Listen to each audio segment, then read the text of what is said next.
Hello, friends. It's Friday, and we're doing another Props from the Past. Props from the past! Props from the past! Props from the past! We're doing one from 2013, way back, a series of a kit build that I did. And I have the finished product right here. Ooh. It still looks awesome. It does. This one is the steel axe from Skyrim. It was a kit I purchased from my buddy Harrison over at Volpin Props with an aluminum cold cast finish on that blade. That was the thing that he posted a picture of that, and I was like, I need it in my life. So I bought it, and then I finished it in a series of 3 short videos. We're going to go over those today, starting now. And we're huge fans of Skyrim. So Yes, I don't know if you guys knew that about us.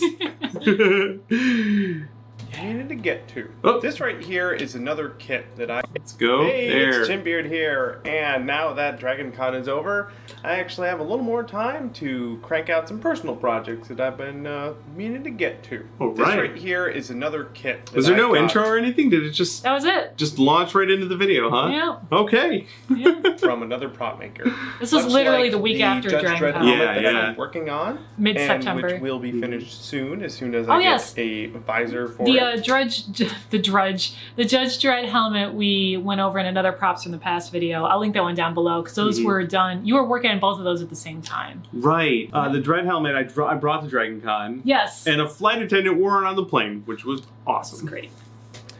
This is a blank, unpainted, unfinished kit that was purchased from a different prop maker.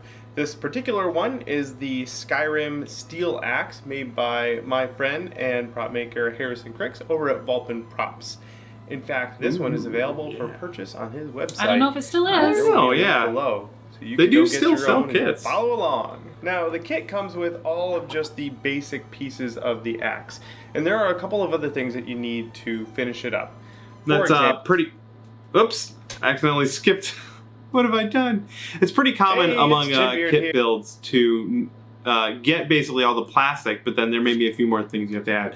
Really nice kits. Actually, the Samaritan kit I got from Harrison a number of years later came with a vacuum-packed thing of all the screws and all the rods and everything you needed for it. And a little instruction booklet that was done in the style of IKEA. Yeah, It was so cute. That was great. above and beyond. Yeah, no one does that except Yeah. for Harrison. So if you buy a kit, don't expect that. You should expect to have to get some more hardware for the kit. Of the axe.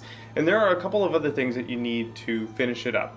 For example, this is a 3/8 inch threaded steel rod. Yeah. And it will be used to connect the headpiece to the handle so that it's nice and sturdy. I also went and got some leather from a leather store here in Seattle, but if you're looking around, there's a place called Tandy. You might want to look them up. And often you can find a scrap bin where they sell it by the weight. That's where I got this.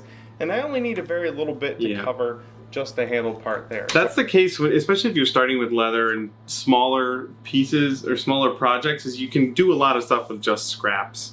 I've never purchased a whole hide. I've never had a big enough project to require that. I've gotten by a pretty good long time with scraps. The one thing I will say is if you're making a belt, you need a very long piece of uninterrupted leather.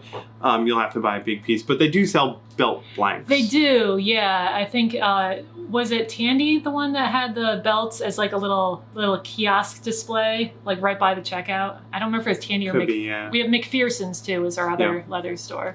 But yeah, it's so handy. I didn't need to go get a whole half of a cow.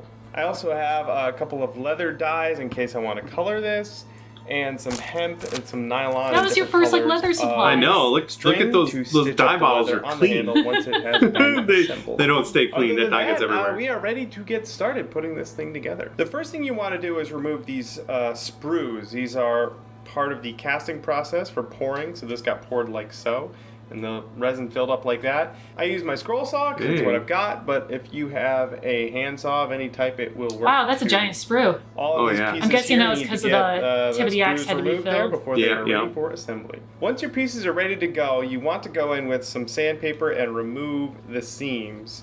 For this piece here, I would probably just use some of this, just like a 220 grit to Oh, you're get flash the forwarding. edges off. I know, right? You're going Then back in time. maybe a higher Yeah, grip to really it's kind smooth of it an out before it's interesting way ready to for do it. paint. The metal parts of this axe are a different story. This was actually cold cast with aluminum powder. That means you can buff it and bring out a real metallic shine from it, but it also means that you can't just sand down the seams because then you'll remove that metallic outer layer. true. Since this is such a well-made kit, the seam is really, really small, and all you really need to do is buff it down with a little bit of Yep. 00. So there's a little seam on the top of this here. Yeah, I'll get some up close shots Yeah. later of it. I bet now Harrison would have the seam follow the curve of the circle Yeah, and not just cut down through it. there are some strategies you can do for hiding the seam. So like the seam was probably along the edge of the blade because that just kind of goes away. But other places you've got to get a little more creative.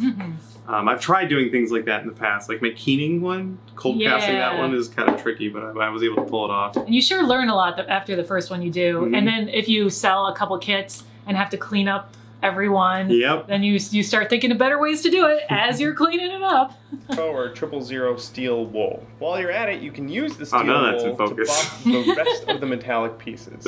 You want to be careful here, obviously. If you go It's also really a 720 crazy, you'll video, chew through so that it's That's right, outer I helping. layer forgot. I of, can't remember when metallic exactly we made the powder. switch. But That's such a what big deal, this switching to does 1080. is actually bring out the metallic shine. What that means is you don't have to paint this. The metal parts are all actually kind of metal, and you just have to buff and shine them like it was an actual metal piece. With It all looks the so seams legit. cleaned They up almost didn't and let your me into New York pieces all Comic nice Con and with trimmed it. and ready to go, then it is time for assembly, and that is exactly what we will do in the next part of this video series. So stay tuned and subscribe. Okay. That and was I wanna a see how this short thing little comes video. together. And we're starting the next one. One of the things I like about the buffing you did on the powder, this was aluminum powder, probably. You tried to buff in one direction, so it looks very brushed. Yeah. Like maybe you went over with like a Scotch-Brite pad or something. Or well, steel wool is the most aggressive I would do Okay. on this. Yeah, Yeah. but you can, But yeah, it's very like, directional. do it It's not like along in. the blade. Yeah, I imagine you want to be careful not to do very obvious circles that are all scratchy, because metal doesn't look like that. Right. But yeah, it still looks great after all these years. All right, let's move on to the assembly.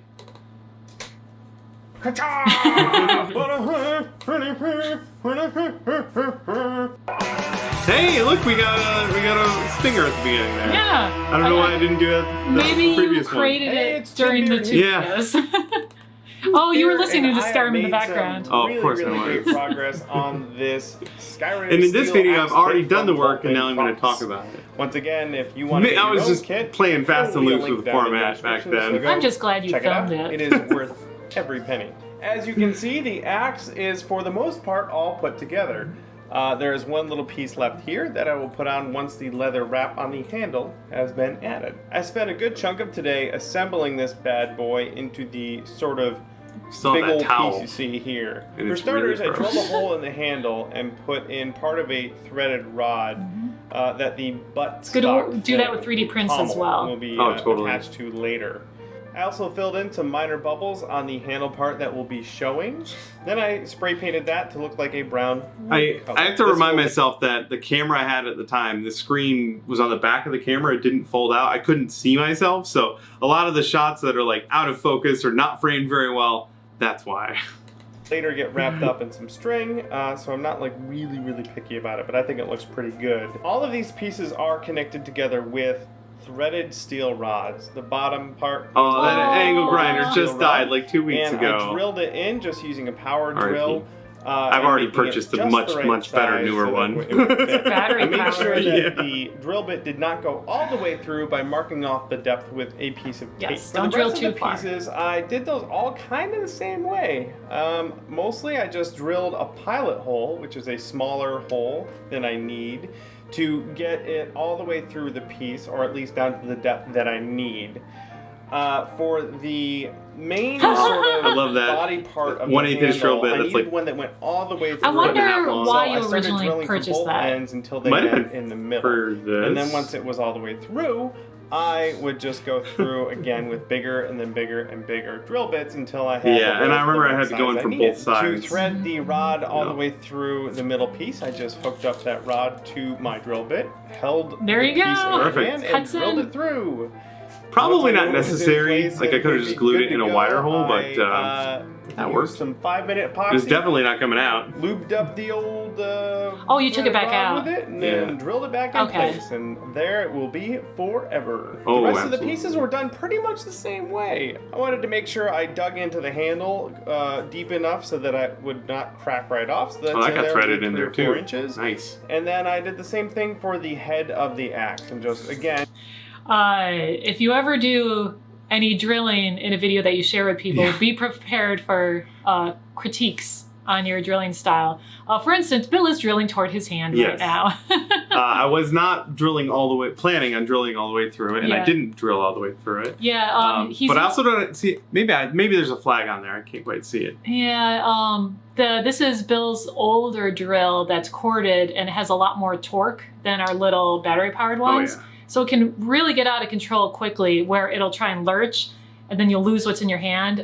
This is resin, which is, I guess, relatively soft compared to like if you're drilling in metal or something. But still, it's something to be aware of, that just get a feel for the material and how it bites and how it wants to pull, and try and not drill toward your hand. Those drill bits are sharp. To make They're sure very I sharp. got I do have a all the flag way on there. through the other side by using a piece of tape, so I knew how deep to go.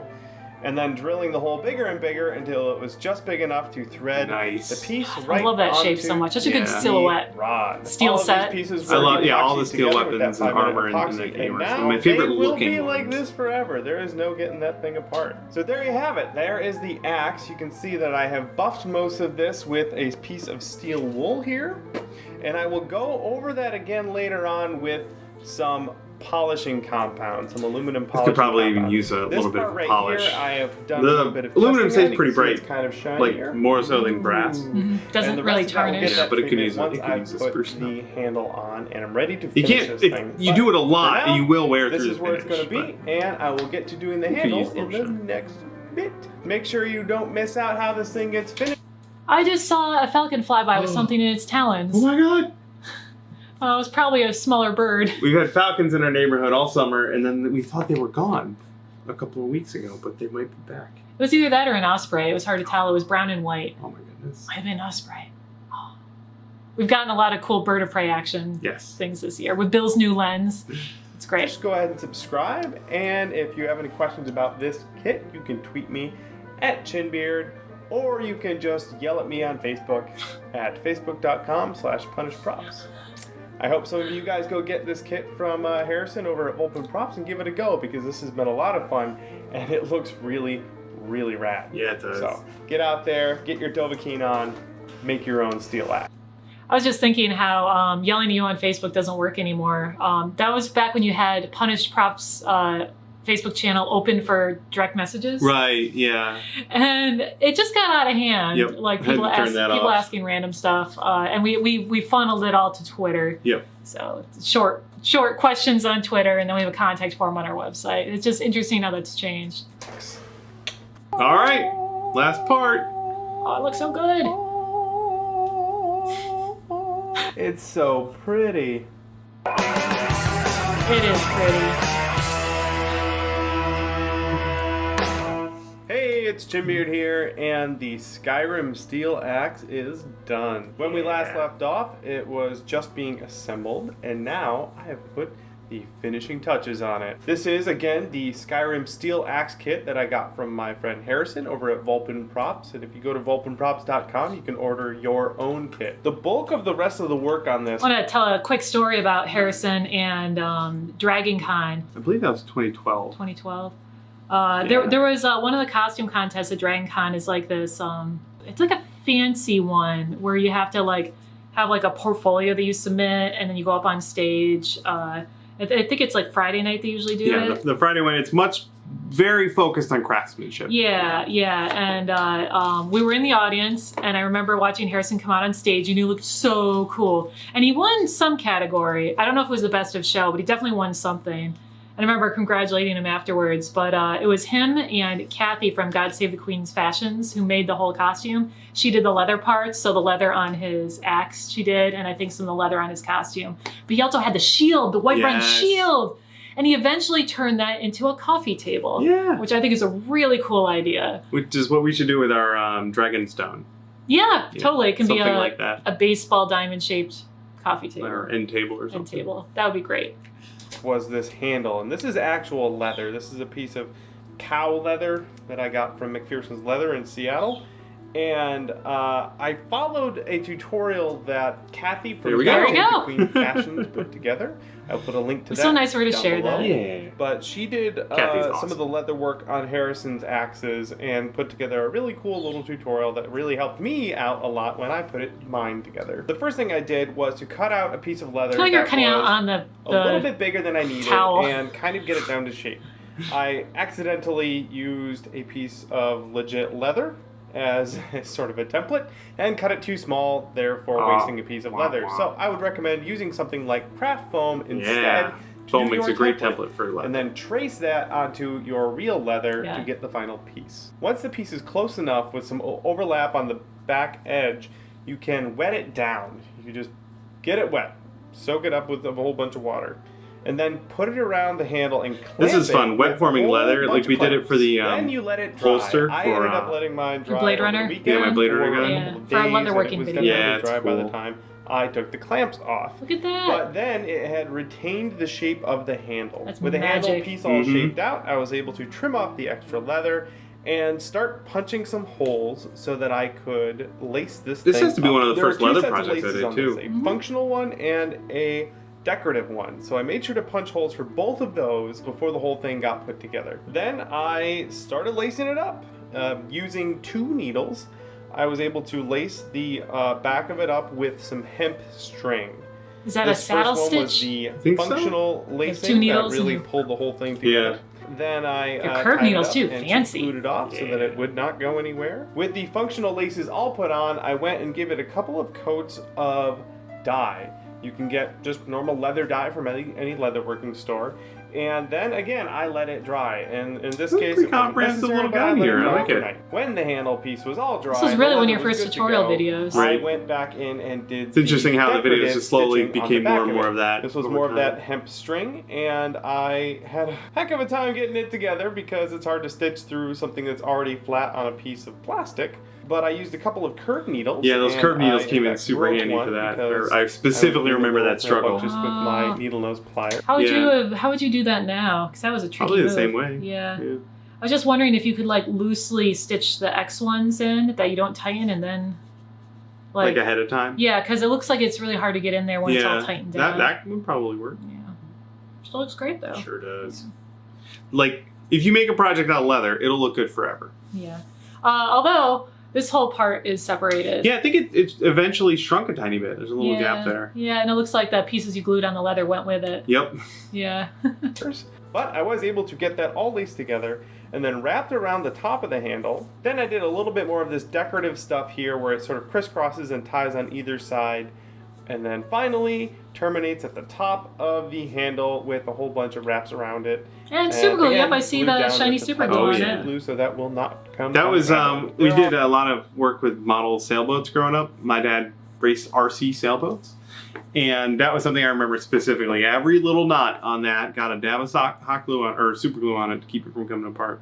Oh, I see how Harrison did these rivets. Those are Mhm. totally furniture tacks. Yeah. You see the little textures on them? There are 2 more little pieces of this kit. These guys right down here at the end. Yeah, They're that- also cold cast pieces. Yeah, of it's plastic, so definitely, they got there's all nice and about buffed up an like eighth the of an rest inch it. gap there And I where there heated is them not with in the a heat video. gun so Wow. that I could Definitely bend them shrunk. just a little bit. So I they wonder would fit the how would you contour of the avoid handle. that? And then those suckers got super glued down. I don't know. Finally, I needed to finish. Yeah, I this guess it's just thing something off. leather And does. the metal parts. What I could do is cut it off, there is a metal bar in there, but I could Mhm. cut through that, Sand sand it it flat, closer. and glue the thing back on there. Yeah, maybe there's some way you could like bake the leather and pre-shrink it or something, Yeah. or I don't know. But, I mean, it still looks like you don't notice it because you No, darkened no. the edges. I could go in and weather that more because there is Yeah. some light plastic showing Yeah. through there. Yeah. Pretty good though. which were already buffed with some Not steel bad for wool, 8 years ago. got Yeah. the treatment with a bunch of this Mother's aluminum polish. Yeah, we still this use stuff that. is fantastic. And what you do is you put a little bit of the polish on, and then you grab another rag and you buff it off, and it gives a super awesome sheen to the cold. Even cast though it's aluminum pieces. polish, it'll And went over polish all of anything. those pieces with the So I use it on polish, brass all and the then time. I needed to weather this just a little bit, just a bit. I didn't want to go too crazy, but I went over the whole thing with some black and brown acrylic paints. This is like and then easy just mode wiped them too down with this. to keep It a just little bit you of just do a grime quick in the wash like low that, and it's ooh, I it's also did the amazing. same thing on the Yeah. handle here, mostly just like a really watered down acrylic to kind of dirty this up a little bit. That's Like it. 90% That's of me build. talking at the camera Once is me again, this staring is at just the an thing while I talk. extraordinary Yeah, kit. just talk about the different seriously parts. worth the money. Go get one because they're amazing. They are I think I amazing. put maybe another $20 in materials for the leather and the string. Maybe a little bit more for the dye. I already had some, but totally worth it. This is a kit and a piece that I will keep in my collection for a very, very long time. And I will At least 8 probably more bring years. it with me the next time I wear my Skyrim armor. So once again, you can go to volpinprops.com to check out more of Harrison's work and to get your own kit. For my stuff, I've got a bunch of other videos coming up. I've got to finish my dread helmet. I did an Assassin's Creed axe yesterday. I was doing a whole bunch of kits at that time. Yeah, the Assassin's Creed Axe. We haven't gone over that yet. Is that the same container of Goo Gone that we still have? It might be. It's almost Yeah, almost I was done. gonna say it's almost gone. Yeah. So it's turns out it takes us 7 years. Still have those earplugs too. And a whole crap load of other stuff. So you should definitely go subscribe and stay tuned because I got a whole lot more stuff for you. Mm-hmm. Oh, and That's it. That's it. Well, that's as always a fun dip into the past for a project that I still have and will still have for a very long time. I'm never getting rid of this thing. It's still one of my favorites. Mhm. I mean, it's a really rad design. It's cool that it was made by one of our friends, Mhm. and it just looks so cool. Yeah. Thanks for hanging out with us today, gang. And as always, thanks for the support. We appreciate it. Can't do it without you. Look for more ridiculousness from us next week. Bye.